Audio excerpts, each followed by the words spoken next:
নমস্কার, কেমন আছেন সকলে? রিকার্গোর সংসারের আরও একটি নতুন ব্লগ নিয়ে চলে এলাম। ব্লগের শুরুটা দেখেই আপনারা হয়তো অনেকেই বুঝে গেছেন আমরা আজ কোথায় যেতে চলেছি। ঠিকই ধরেছেন, আমরা আজ যাব সূর্যমুখী ফুলের দেশে, যেখানে এক মাঠ ভর্তি হলুদ ফুলের দল সূর্যের দিকে মুখ করে প্রস্ফুটিত হয়ে ওঠে সেই সূর্যমুখী ফুলের দেশে। বেরিয়ে পড়েছি আমরা আমাদের ডেস্টিনেশনের উদ্দেশ্যে। আজ ওয়েদারটা একটু ডাল, কখনো কখনো মেঘে ভরে যাচ্ছে আকাশ, আবার সেই কালো মেঘের মাঝখান থেকেই হঠাৎ করে একফালি সূর্য উঁকি দিয়ে যাচ্ছে। এভাবেই আজ রোদ আর মেঘের খেলা চলছে সারাদিন।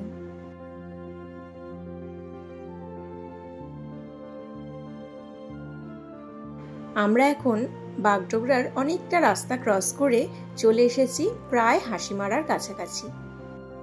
এদিকের রাস্তাগুলোর দুপাশেই বেশ সবুজ গাছপালায় ভরা।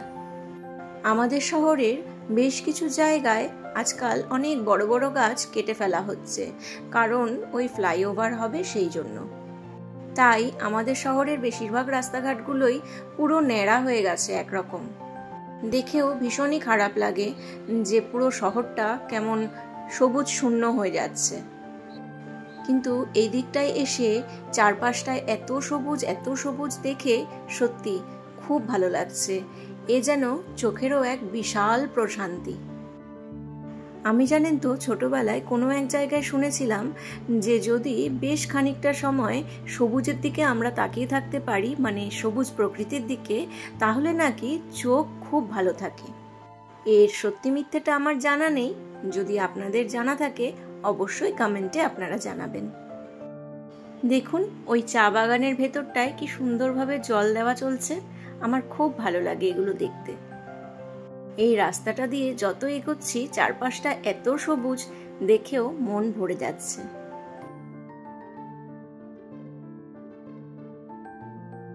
ওই দেখুন, বেশ কিছুক্ষণ মোটামুটি রোদ থাকার পর আবার শুরু হয়েছে মেঘ রোদ্দুরের লুকোচুরি খেলা। আমরা আমাদের আজকের গন্তব্যস্থলের প্রায় অনেকটাই কাছাকাছি চলে এসেছি, আর বাকি মাত্র কিছুটা পথ। ওই রাস্তা ধরেই খানিকক্ষণ এগোনোর পরই হঠাৎ পথের বাঁকে কার দর্শন পেলাম দেখুন।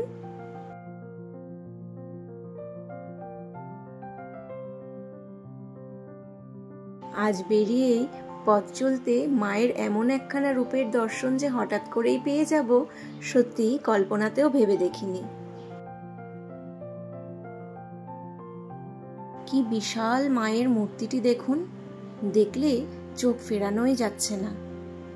এই মন্দিরটির প্রতিষ্ঠার পেছনেও কিছু গল্প রয়েছে, সেই গল্পই শুনে নিয়ে চলুন মন্দিরের যিনি প্রতিষ্ঠাতা তাদেরই পরিবারের একজনের মুখ থেকে।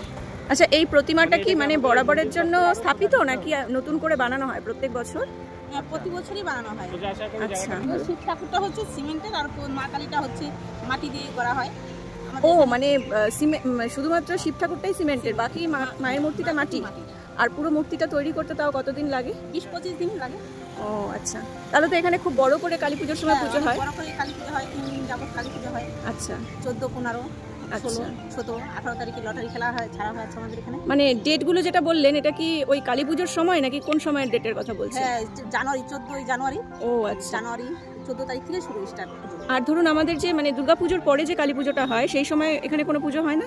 না, সেই সময় পুজো হয় না। এমনি আমাদের 12 মাস যে অমাবস্যা হয়, সেই প্রতি অমাবস্যাতে মায়ের আমরা ভোগ দিই। আচ্ছা, অমাবস্যাতে এই পুজোটা হচ্ছে আমাদের শ্বশুরের বাবা, মানে আমাদের দাদা শ্বশুর। আচ্ছা, যে মূর্তি আছে ওই ওখানে, হ্যাঁ হ্যাঁ, উনি অশ্বিনী কুমার দে, আচ্ছা, মানে শ্বশুরের বাবা। আচ্ছা, পুজোটা প্রতিষ্ঠা করেছিলেন। ভদ্রমহিলা এখনই যার কথা বললেন স্বর্গীয় অশ্বিনী কুমার দে, ওনারই এই মূর্তিটি, আর উনি এই মন্দিরটির প্রতিষ্ঠাতা। মায়ের মুখখানা আরও একবার মন ভরে দেখে নিয়ে আমরা রওনা হলাম আবারও আমাদের গন্তব্যের দিকে।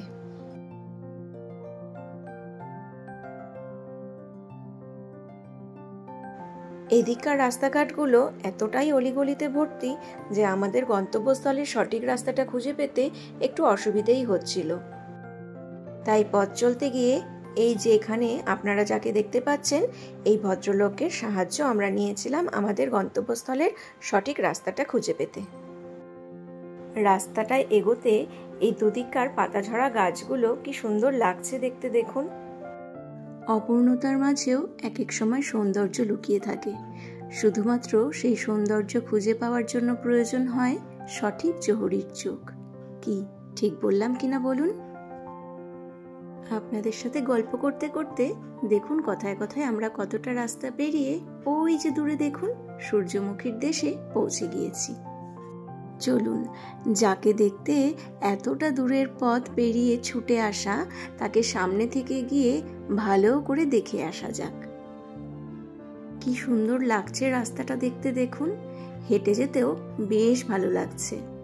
চারিদিকটা কি সুন্দর সবুজে ঘেরা, আর মাঝখান দিয়ে সবুজের বুক চিরে যেন চলে গেছে ছোট্ট সরু আলপথ।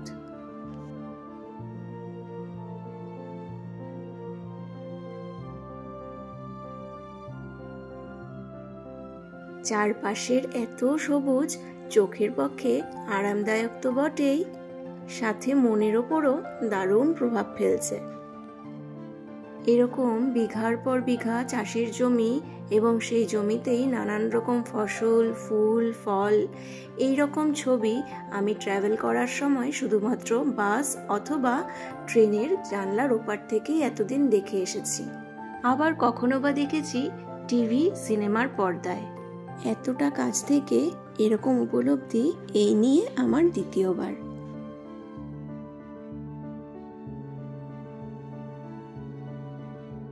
দেখুন কি অসাধারণ দৃশ্য, কি ভালো লাগছে। এই যে দেখুন, উফ, মন প্রাণ জুড়িয়ে যাচ্ছে যেন। কি ভাল লাগছে না বুনু, বল? দারুণ লাগছে। যেদিকে তাকাই শুধু সূর্যমুখী আর সূর্যমুখী।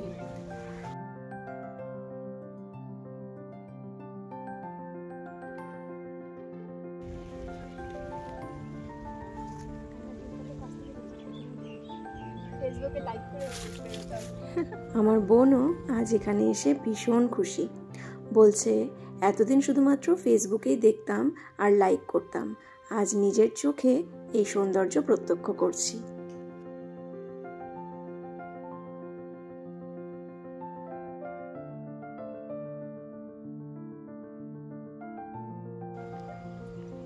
সূর্যমুখীর দেশে আমার চারপাশটাতে শুধু সূর্যমুখী আর সূর্যমুখী। কি ভালো লাগছে। আমার সামনে, আমার পেছনে, আমার পাশে সব জায়গাতে সূর্যমুখী আর সূর্যমুখী। কি দারুণ লাগছে।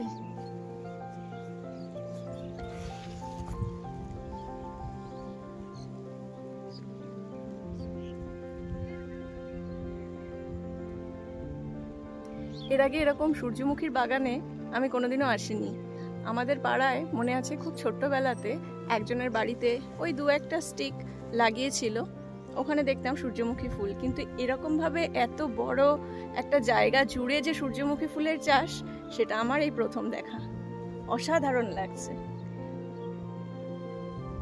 এই ভালো লাগাটা না কথায় বা ভাষায় প্রকাশ করা যায় না। দারুণ দারুণ দারুণ অভিজ্ঞতা। দেখুন, যেদিকে চোখ যায় শুধু সূর্যমুখী আর সূর্যমুখী।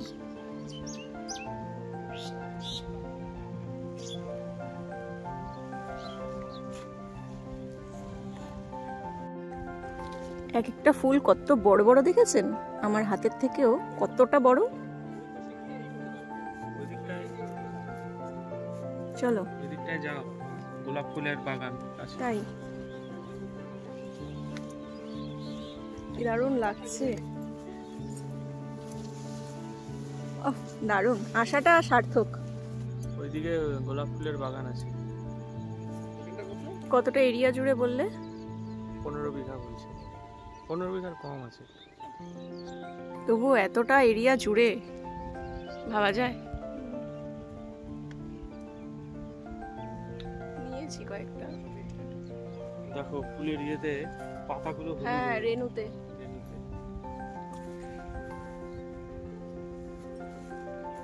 প্রাকৃতিক জিনিসের ব্যাপারই আলাদা। কি সুন্দর ফুলের রেণুগুলো পাতায় ঝরে পড়ে রঙের আকার নিয়েছে দেখুন, আবিরের মতো। তুমি এটা পরে এসছো, দেখো গাছে গাছে লাগবে। কি ভালো লাগছে, কি দারুণ।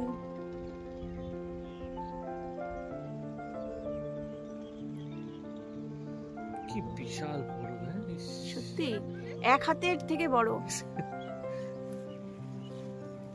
আমার বোন ক্লান্ত হয়ে এখানে বসে পড়েছে ফুল গাছের মাঝে। ও উঠবি না, বসে পড়লি যে? হ্যাঁ, আর এদিকটাতে দেখুন গোলাপের চাষ হয়েছে। কিছু কিছু সবজিও এদিক ওদিক চাষ করেছে, তবে এখন সিজন তো প্রায় শেষের পথে, তাই খুব একটা ফলন নেই। ফুলের এরকম রং রূপ আর আশপাশে পাখির কিচিরমিচির সব মিলেমিশে যেন একটা অদ্ভুত সময়ের সৃষ্টি করেছে।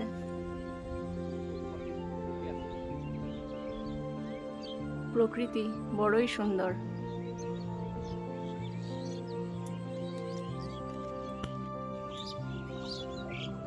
কি ভাল লাগছে না ফুলগুলো, আকাশটা, সঙ্গে পাখির আওয়াজ সব মিলেমিশে খুব সুন্দর একটা পরিস্থিতির মানে সৃষ্টি করেছে। গ্রামেই বাড়ি ঘর করে নিতে হবে। চলো গ্রামে একটা বাড়ি ঘর করে নিই। এত সুন্দর। এর আগেও যে ওই গাঁদা ফুলের ওখানে গেলাম, ওই দূরে, ক্যামেরায় আসবে না কিন্তু ওই দূরে এক ঝাঁক পাখি উড়ে যাচ্ছে, কি ভালো লাগছে। সন্ধ্যাবেলা আরো আসে, খুব সুন্দর, সত্যি খুব সুন্দর। মাঝে মাঝে এরকম জায়গায় এলে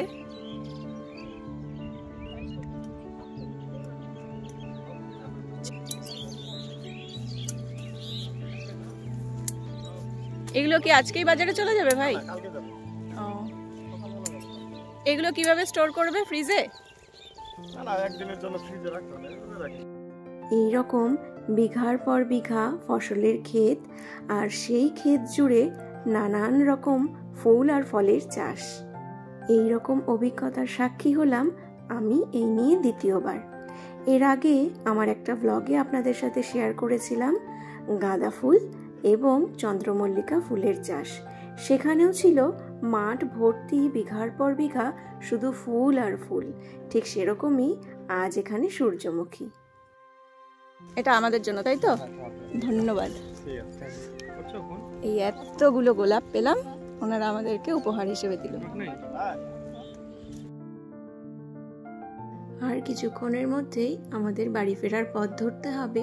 তার আগে চলুন চোখের ক্যামেরায় বন্দি করে নিই এই সৌন্দর্যকে, যা সযত্নে রেখে দেব মনের অ্যালবামে।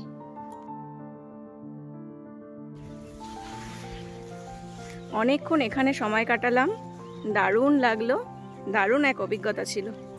এবার পায়ে পায়ে বাড়ি ফেরার পালা।